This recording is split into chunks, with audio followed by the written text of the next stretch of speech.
So breaking it down into 5 kind of, I'm going to call them principles or things that I looked at here. You got the 24-hour day. Now, and I'm going to talk about, because we talked about block of this, and this is about, the 24-hour day, hey, there's only 24 hours in a day.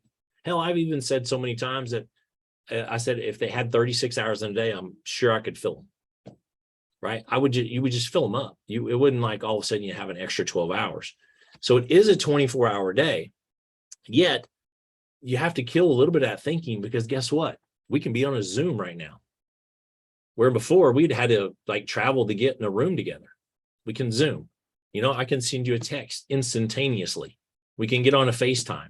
We have all kinds of automation that we use in the office, outside the office, in our life. I could order something on Amazon and it can be there within a day or 2 days. So this whole idea of a 24-hour day, it's true that it's only 24 hours, yet 24 hours today is a lot different than it was even 10 years ago or 20 or 30. So let's kind of kill some of the story, because with tech and advances, like we can get more done in less time. We really can if we're focused on it. And when I thought about practices and I thought about, all right, how do we operate in the day? Core 4 being a huge piece. I broke it down into these blocks. Now I'm just going to throw these blocks up for the way my mind thought about it. Yours could be very different. You can adapt these. I'm not trying to put anybody into a pigeonhole, but I thought of it like this. It's like 6 to 9. I'll make sure I write it down. 6 to 9 a.m. For me, that's personal time. Now, do I abide to that 100%? No, I don't. But I do have that in my mind, so it helps me stay on point. If I ever don't respond to you guys during those time blocks, it's because of that. It's because I'm trying to stay engaged in what am I doing? Well, one of the big things I'm doing in that, is my core 4. Oh, shit.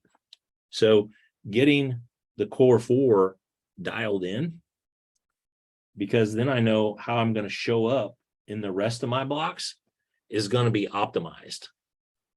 So whether it's 2 hours, 3 hours, 4 hours, or different time of the day, consider that personal time right out of the gate, because you have the opportunity to put time on your side and be prepped, ready in all aspects, dialed in with your agendas, your lists, everything. Or you have the opportunity to be on your heels all day because of the way you come out of the gate, from what you read, what you put in your body, physiologically, how you move or don't move, what you think about. It's all part of the equation.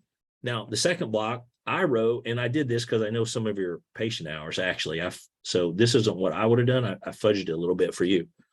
Like 9 to 1, some of you work 9:30 to 12:30. Some of you have different time blocks, different days. Like that right there is, this part's like to increase an urgency. What Jocko would always say, was he the guy that wrote, make your bed. Maybe that was another Navy SEAL, but it's like when you do that first, you're winning your day from the start, and you create a little urgency in how you approach it. The second one is really the sprint. Now you've already got urgency. It's kind of the warm up. The second phase for me is like the sprint. Like I'm all right, I'm going to get it, because I know how many of you feel this. If you have a good morning shift, do you go into the afternoon? I'm not saying you let down for the afternoon, but do you feel just a little bit of a breath, like you're not behind, you're actually could be ahead?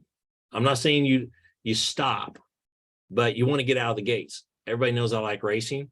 Like, man, if you're losing spots on the green flag, you may spend the whole race trying to get them back.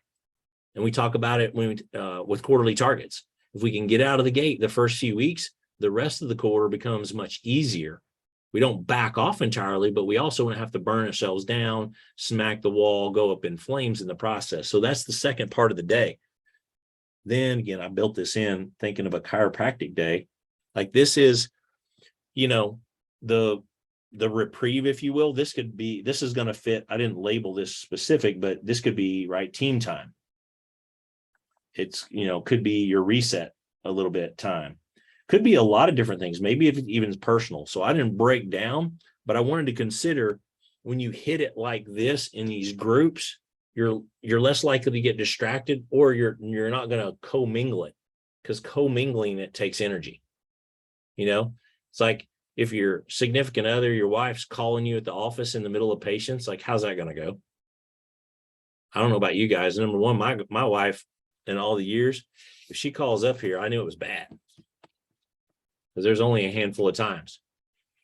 Not because I didn't want to talk to her, because I just wasn't going to get involved in that conversation then. My mind wasn't right. I was not going to serve her, because I had a one-track mind. And it works the other way with the patients. And then 3 to 6, I'll tie this back to how we do things overall, and then 6 to 10, which may be back, like, let's just call that family, or it still could be some of you time. This, here's patients most often, but you get the idea. In that, if you break up your day, now you go, okay, what do I do from 10 to 6? Well, it's 8 hours. Obviously, you're going to sleep. Now, maybe you don't sleep that much. Maybe built in here, maybe you have an hour of study that you do at night. Maybe there's different nights that you do different things. And you don't have to, again, detail this out to make life hard. But I think if you consider some of these things and begin to operate with clearer boundaries here, you'll be better in the other areas.